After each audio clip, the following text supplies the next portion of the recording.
بسم اللہ الرحمن الرحیم۔ السلام علیکم ورحمۃ اللہ وبرکاتہ۔ تجوید ٹپس میں آپ سب کو خوش آمدید۔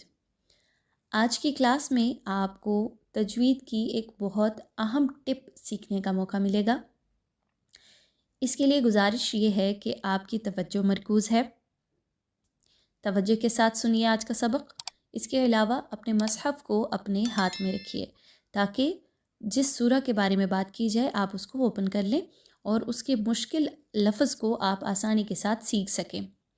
تو آج کے سبق میں سورہ طلاق کی آیت نمبر 4 کے مشکل الفاظ کو آسانی کے ساتھ کیسے پڑھا جائے، سیکھا جائے، پریکٹس کرنا، اس کو دیکھیں گے انشاءاللہ۔ تو سورہ طلاق کی آیت نمبر 4 کو اوپن کر لیجئے۔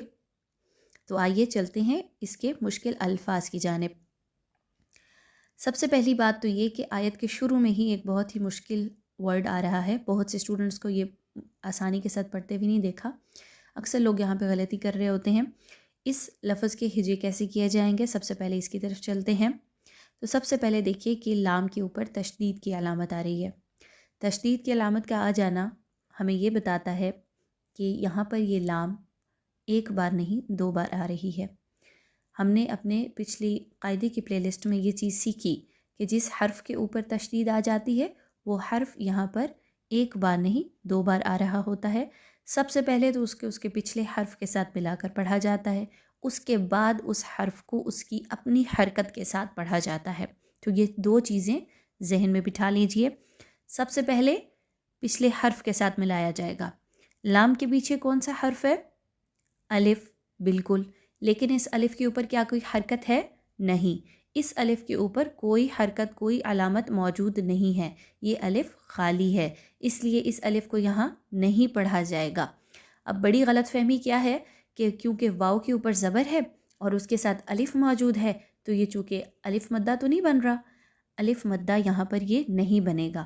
وہ اس لیے کہ واو کے بعد لام کے اوپر تشدید آ رہی ہے، تو تشدید والے حرف کو اس کے پچھلے حرف کی حرکت کے ساتھ ملا کر پڑھا جاتا ہے۔ تو یہاں ہم واو کو ڈائریکٹلی لام کے ساتھ ملائیں گے اور اس کے ہجے کیسے ہوں گے؟ واو لام زبر ول۔ آگے دیکھیے تو لام کے اوپر کیا ہے؟ بڑی مد اور ساتھ میں کھڑا زبر، تو کیسے اس کے ہجے کیے جائیں گے؟ لام مد کھڑی زبر لا، ولا۔ کلیئر ہو گیا؟ آگے چلیے تو حمزہ کے نیچے زیر ہے، یاد رکھیے حمزہ کے اوپر جزم کی علامت نہیں ہے، یہاں پہ جھٹکا دے کر نہیں پڑھنا، بلکہ آپ نے یہاں پر حمزہ کے نیچے زیر ہے، یا کے اوپر جزم کی علامت ہے، تو آپ نے اس کو یا مدہ کی طرح 2 حرکات یا 1 الف کے برابر کھینچ کر لمبا کر کے پڑھنا ہے۔ کیسے؟ واللائی،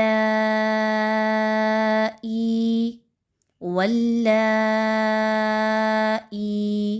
ٹھیک ہے، آگے چلیے تو حمزہ کو سین کے ساتھ ملانا ہے۔ اگلے ورڈ میں یا اس میں حمزہ کو سین کے ساتھ ملانا ہے۔ سین میں سیٹی کی آواز کو لائیے، تو یہ کیسے پڑھیں گے ہم؟ واللائی یئسن من المحیض من نسائکم۔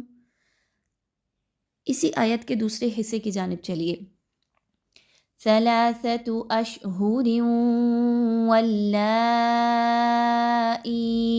یہاں پہ بہت سے لوگ کیا غلطی کرتے ہیں کہ وقف کر لیتے ہیں۔ آپ نے وقف نہیں کرنا، کوشش کرنی ہے۔ لام الف ہے تو لام الف کا کیا معنی ہے؟ ہم نے رموز اوقاف کی کلاس میں سیکھا کہ آپ نے ان دونوں حصوں کو آپس میں ملا کر پڑھنا ہے، کوشش کرنی ہے کہ ملا کر ہی پڑھا جائے، ورنہ معنی میں چینجنگ آ سکتی ہے۔ تو بھی کیسے ملائیں گے؟ اشہر واللائی، خاص توجہ دیجئے، اشہوریم، ریم، اس کی آواز پہ کیا ہو رہا ہے؟ را کے نیچے 2 زیر کی تنوین ہے اور اس کے بعد واو کا حرف آ رہا ہے۔ واو کا حرف حروف یرملون، یا را، میم، لام، واو، نون، ان میں سے ایک ہے جو کہ ادغام کے لیٹرز ہیں۔ ادغام بھی ایسا کہ جس میں غنہ شامل ہوتا ہے، تو ادغام ود غنہ یہاں پر کیا جائے گا۔ آپ نے ادغام میں کیا کرنا ہے؟ ایک لیٹر کی آواز کو دوسرے حرف کی آواز میں مکس کرنا ہے، مرج کرنا ہے، ملانا ہے۔ کیسے ملائیں گے؟ اشہر واللائی، اشہوریوں ریوں. یاد رکھیے اس میں نون کی کہیں سے بھی ساؤنڈ نہیں آ رہی. بہت سے اسٹوڈنٹس یہاں پہ کیا غلطی کرتے ہیں، اشہورن و اشہورن رن نون کی آواز نکالتے ہیں. نون کی آواز یہاں پہ نہیں آئے گی، آپ نے ڈائریکٹلی را کو واو کے ساتھ ود غنہ ملانا ہے. آواز کو تھوڑی دیر کے لیے ناک میں روک کر رکھنا ہے. آگے سیم وہی حرف ہے جو ہم نے آیت کے سٹارٹ میں دیکھا، واللائی لم یحضن یحضن. اب یہاں پر کیا غلطی کی جاتی ہے، یحضن یحضن، ٹھیک ہے، ضاد کے اوپر زبر پڑی جا رہی ہوتی ہے. اسی طریقے سے آپ نے خاص طور پہ توجہ اس بات کو دینی ہے کہ نون کے اوپر چونکہ زبر کی حرکت ہے تو آپ نے یہاں پہ نون کو جزم میں بدل دینا ہے وقف کی صورت میں. لم یحضن یحضن، یہاں پہ دیکھیں تو ضاد ساکن کر کے پڑھی جا رہی ہے، نون بھی ساکن کر کے پڑھی جا رہی ہے، تو یہ درست ادائیگی ہے. اس طریقے سے اس آخری حرف کو پڑھا جائے گا. تو یہ 3 اس آیت میں مشکل ترین الفاظ تھے. امید ہے آج کے اس تجوید ٹپ میں آپ کو بھرپور فائدہ ہوگا. آپ اس کو سیکھیں گے، پریکٹس کریں گے تو انشاءاللہ آسانی ہوگی. اسی طریقے سے اور بھی مزید مشکل الفاظ اگر آپ کو کہیں پر ملیں قرآن کریم کی تلاوت کرتے ہوئے، نماز کے دوران، اسی طریقے سے روزمرہ کی دعاؤں میں، تو ضرور کامنٹ باکس میں بتائیے. ہم اس پر ضرور ویڈیو بنائیں گے اور آپ تک آسان الفاظ میں عام فہم زبان میں پہنچانے کی کوشش کریں گے. السلام علیکم ورحمۃ اللہ وبرکاتہ.